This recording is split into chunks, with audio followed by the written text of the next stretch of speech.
അവിചാരിതമായി പോയി. എല്ലാ സാഹചര്യ തെളിവുകളും പ്രതിക്ക് അനുകൂലമായി നിൽക്കുമ്പോൾ തന്നെ ഈ കാര്യങ്ങളൊന്നും വളരെ വ്യക്തമായിട്ട് പരിശോധിക്കാനായിട്ട് ഡിവിഷൻ ബെഞ്ചിന് സാധിച്ചിട്ടില്ല എന്നാണ് എനിക്ക് പറയാനുള്ളത്. ഒരു ട്രയൽ നടത്തുന്ന സമയത്ത് ഒരു ട്രയൽ അഭിഭാഷകൻ എന്ന നിലയിൽ എല്ലാ കാര്യങ്ങളും മുടിനാരിഴ കീറിപ്പരുതിക്കൊണ്ട് ഇതിലെല്ലാ കാര്യങ്ങളും കോടതിയിൽ സമർപ്പിച്ചതാണ്. ആകെയുള്ള മെഡിക്കൽ എവിഡൻസ് എന്ന് പറയുന്നത് ഈ പറയുന്ന കുട്ടിക്ക് ഉപദ്രവിച്ചു എന്നുള്ളത്, ആ ഉപദ്രവിച്ചത് പ്രതിയല്ല എന്ന് കോടതിയിൽ ആവർത്തിച്ച് പറഞ്ഞതാണ്. ഈ കാര്യങ്ങളൊന്നും രണ്ടാമത് പരിഗണിക്കാനായിട്ട് കോടതിക്ക് സാധിച്ചിട്ടില്ല. ബഹുമാനപ്പെട്ട സുപ്രീം കോടതിയിൽ തീർച്ചയായിട്ടും ഈ വിധിക്കെതിരെ പോകുന്നതായിരിക്കും. വിധിയിലെ ഓരോ കാര്യങ്ങളും പരിശോധിക്കണം. കാരണം അപ്പീലിൽ വ്യക്തമായിട്ട് കാര്യങ്ങൾ അക്കമിട്ട് പറഞ്ഞിട്ടുണ്ട്.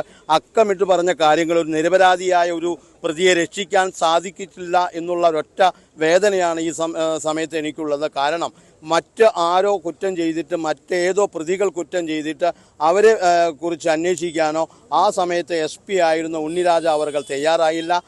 DGP അവർകൾ തന്നെ പറഞ്ഞതാണ് ശാസ്ത്രീയപരമായിട്ട് ഈ കേസ് അന്വേഷണം നടത്തിയിട്ടില്ല എന്നുള്ളത്. ഈ കാരണങ്ങൾ കൊണ്ട് പുതിയ അന്വേഷണ ഉദ്യോഗസ്ഥരും പുതിയ അന്വേഷണ സംവിധാനങ്ങളും വന്നുകൊണ്ട് സന്ധ്യയുടെ നേതൃത്വത്തിൽ പുതിയ അന്വേഷണം നടക്കുകയും അതിൻ്റെ പര്യവസാനമാണ് ഈ കേസിൽ ഒരു പ്രതിയും ആ പ്രതിയോടൊപ്പം ഉണ്ടായിരുന്ന മറ്റുള്ളവരെ അന്വേഷിക്കാൻ അവർ തയ്യാറാവുകയും ചെയ്യാതെ ഈ പറയുന്ന ഒരു സാധാ എളുന്ത് പയ്യനെ കൊണ്ട് ഇത്രയും ശക്തയായ ഒരു വ്യക്തിയെ കീഴ്പ്പെടുത്തുകയും അവർക്കെതിരെ ഉള്ള ബലാത്സംഗം നടക്കുകയും ചെയ്തു എന്ന് പറയുന്നത് വളരെ നിയമവിരുദ്ധമാണ്. ഇനി ഇതിലുള്ള എല്ലാ പഴുതുകളും ബഹുമാനപ്പെട്ട സുപ്രീം കോടതിയിൽ ഈ പറയുന്ന പരിഗണനയ്ക്ക് ഈ കേസ് പരിഗണിക്കുമ്പോൾ അവിടെ ഉണ്ടാകുമെന്നുള്ളതാണ് ഞാൻ വിചാരിക്കുന്നത്. തീർച്ചയായിട്ടും കോപ്പി ശേഖരിച്ചതിന് ശേഷം അവരുടെ ആളുകളുമായി ബന്ധപ്പെട്ടതിന് ശേഷം സംഘടനയുമായി ബന്ധപ്പെട്ടതിന് ശേഷം സുപ്രീം കോടതിയെ സമീപിക്കുന്നതായിരിക്കും.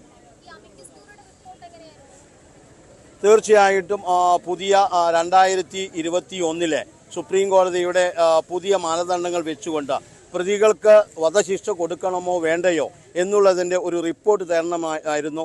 ആ റിപ്പോർട്ട് കാര്യക്ഷമമായ രീതിയിൽ തേടിയിട്ടില്ല.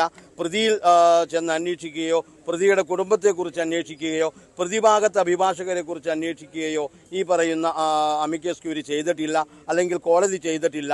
ബഹുമാനപ്പെട്ട സുപ്രീം കോടതി പറയുന്നത് എല്ലാ വധശിക്ഷകൾ നടക്കുന്നതിനേക്കാൾ മുൻപ് ഒരു വിശദമായ അന്വേഷണം നടത്തേണ്ടതാണ്. പക്ഷേ ഈ കേസിൽ അങ്ങനെ ഒരു അന്വേഷണം നടത്തിയതായിട്ട് എനിക്ക് മനസ്സിലാക്കാൻ സാധിക്കുന്നില്ല.